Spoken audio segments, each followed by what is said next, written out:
Hey everyone, welcome to today's episode of The Drawing Board. My name is David Franklin. I'm your host. Thank you so much for tuning in. I gotta get a better intro than this someday. Alright, so we're gonna be jumping right back into the Meyers Briggs test. We've been talking about the 4 main letters that happen in the Meyers Briggs test. We're gonna do a little bit of a recap. If you've already seen all the other episodes, you can probably jump about a minute or two forward and you'll get the gist of it. But anyways, we're going to do a recap for you if you don't know the Myers-Briggs test or you want a little bit of a refresher.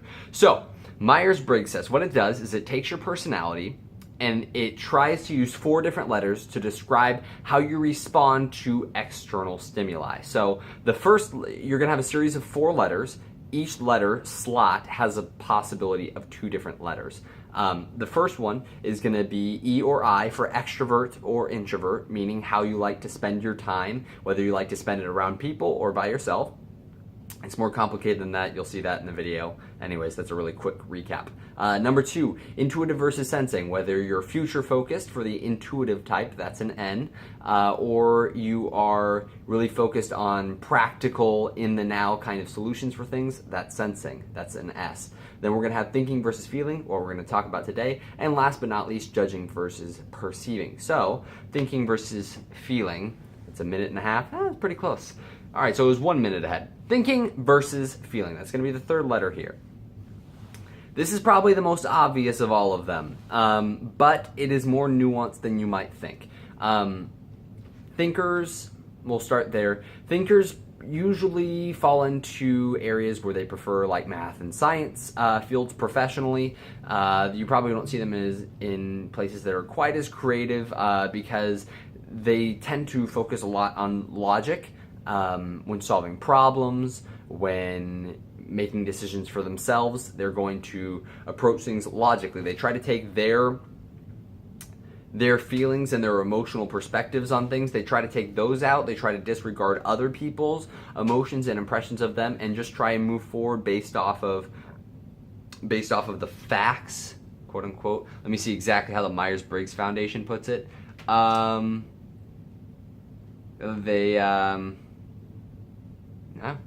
They try to be logical and consistent and try to be impersonal. They don't want to let their personal feelings or wishes or the personal feelings and wishes of others influence their decision. They try to be as precise and correct as possible, which is devoid of emotion. They notice a lot of inconsistencies. They usually work in technical or scientific fields. They make decisions with their head and they want to be fair. They're very justice-based when it comes to like law. So a lot of eye for an eye sort of things. You know, he killed that woman, he deserves to die. He raped that woman, he deserves to be tortured. Those sorts of things. He stole from someone, we should steal from him. Those sorts of things. Very, this is what happened. Do unto others as you want to be done unto, and that will be a fitting punishment. To be treated as you treat other people, that is just and fair, and that's sort of how the T mind works, the thinking mind works. When talking about communication between different parties, they believe that the cold hard truth is more important than being tactful, and so this means, look, you need to hear the truth whether or not it makes you feel good or not. Whether or not your feelings are going to be okay afterwards. It doesn't matter what your feelings are. The facts are the facts. And this isn't just communication. In my videos in the past, I've actually talked about, like, do you have a right to be offended? And, you know, a pure thinker would say, I mean, you can be offended all you want, but the facts are the facts. Sorry if this, I shouldn't be swearing, if that even counts as swearing. But the facts are the facts. It doesn't matter what your feelings are. I don't give a damn about your feelings.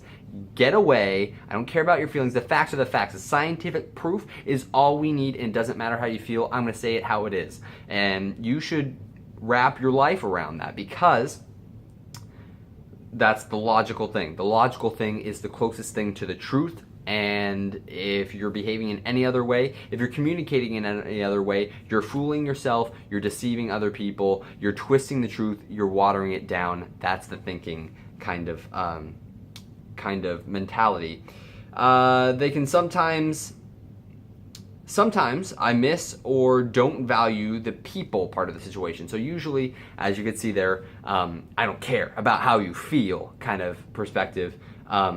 It doesn't matter how other people feel about me or about what I'm saying. I'm just going to get it out there, which can be effective in leadership roles or in following roles one way or another. But you can see where if that sort of communication is a tool, using a hammer all the time could be too blunt and too ineffective in more precise situations. And the thinkers can also be seen as being too task-oriented, uncaring, or indifferent, because they don't care about other people. It's all about the facts.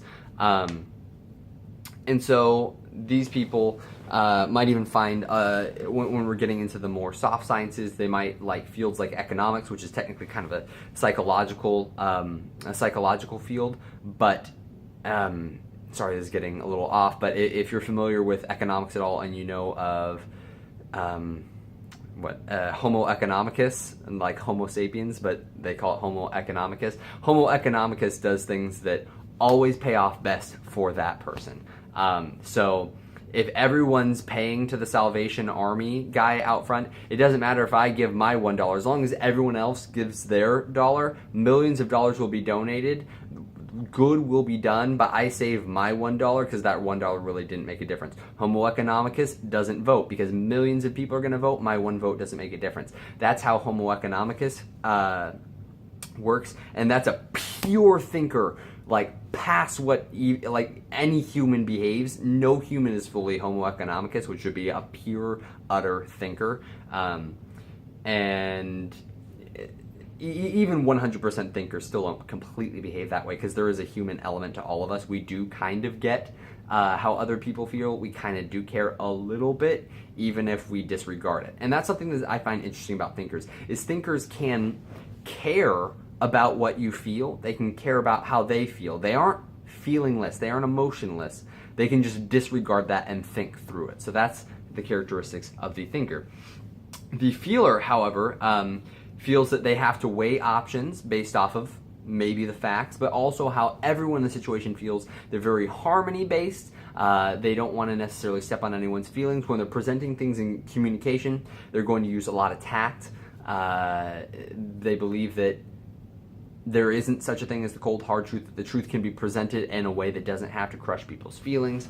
In relationships, they can appear to be caring, warm, and tactful, and they care about the values and opinions of everyone involved. And when you're taking the Meyers Briggs test, one of the questions I find really interesting in this is, the question is something to the effect of, I believe everyone's opinion is important regardless of whether or not it is factual. And it's a really interesting question to me, because is it important? Like, should I say, that's the dumbest thing I've ever heard, sit down? Or my best friend would be laughing his butt off if he heard me say that.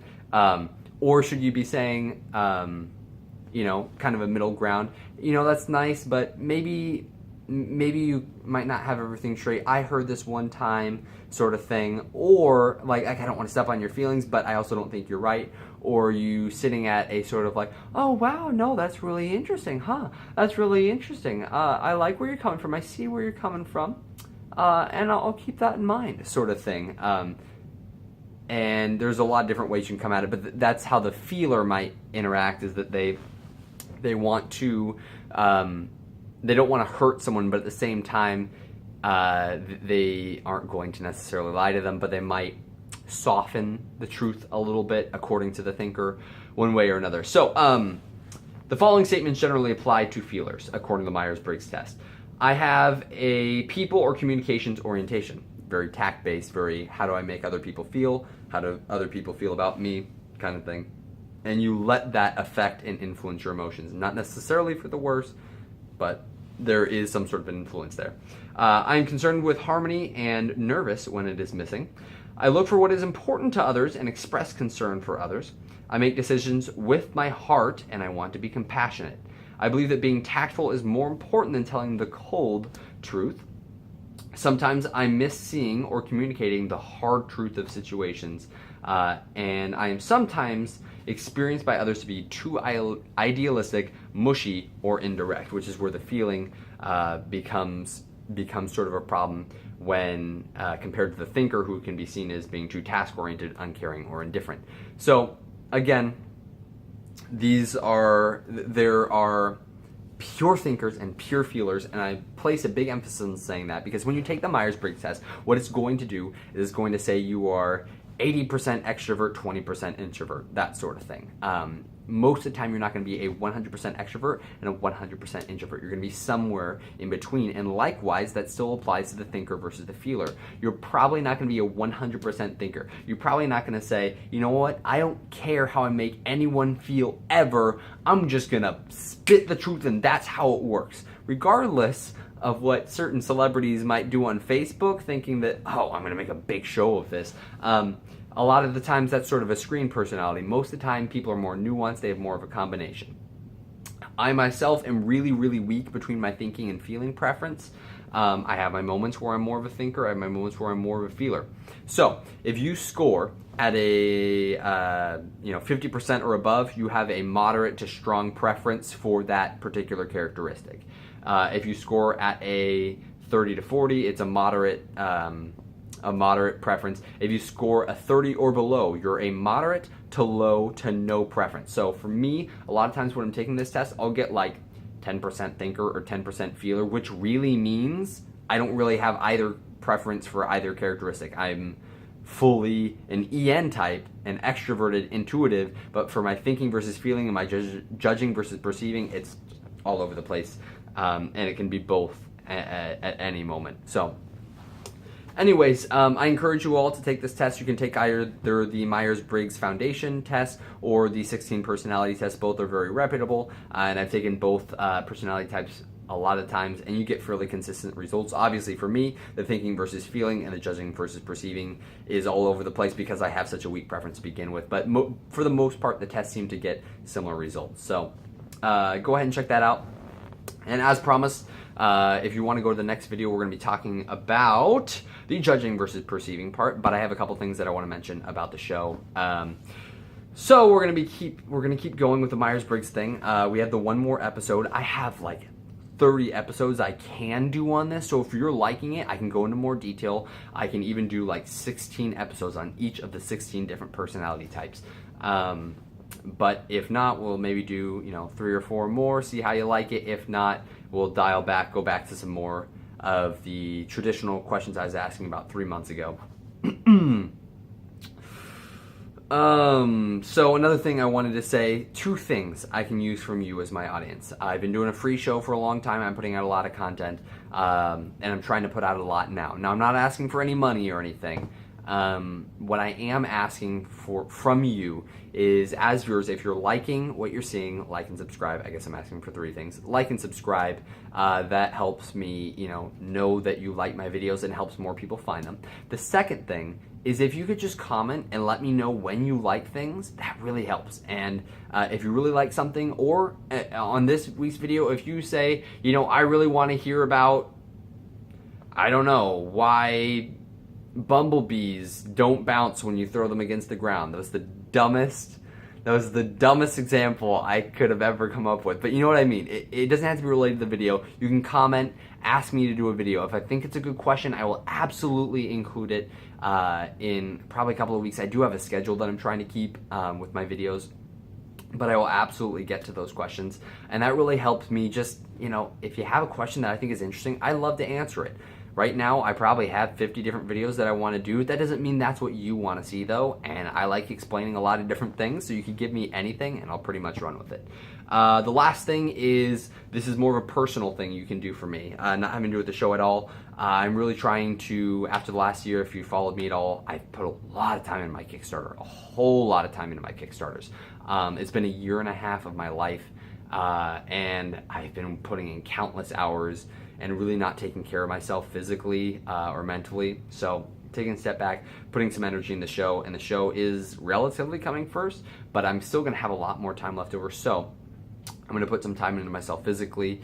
So my goals this year, I weigh 157 pounds as of tonight when I went and weighed myself. I've weighed more, I've been stronger, I wanna get back there. So At the end of the year, I want to put on 10, 15 pounds. What I said, 157. I want to be 170 pounds. That's 13 pounds. And I want to be at about the same fat content. So I'm probably at a 10% now. I'd like to be at an 8. So those are my goals for the year. You don't have to check up with me all the time, but I want to make a promise to you. You don't have to keep me accountable all the time, but I'm making a promise to you now because I know making a promise to you is going to be a bigger deal in my mind, keeping myself accountable rather than just promising to any of my friends or anything. So I'm saying it here now. In 1 year, I'm going to weigh a lot more. I'm going to get my strength up and everything. So anyways, that's just a personal thing I want to say on the show because I want to make that promise to you. Anyways, thank you so much for tuning in. This video's gone way longer than I wanted to. I don't know how I talk this fast and still go this far into the episodes. It's ridiculous. Anyways, thank you so much for watching. We're going to beat the 16-minute mark, and we're going to see you next week. Thank you, guys.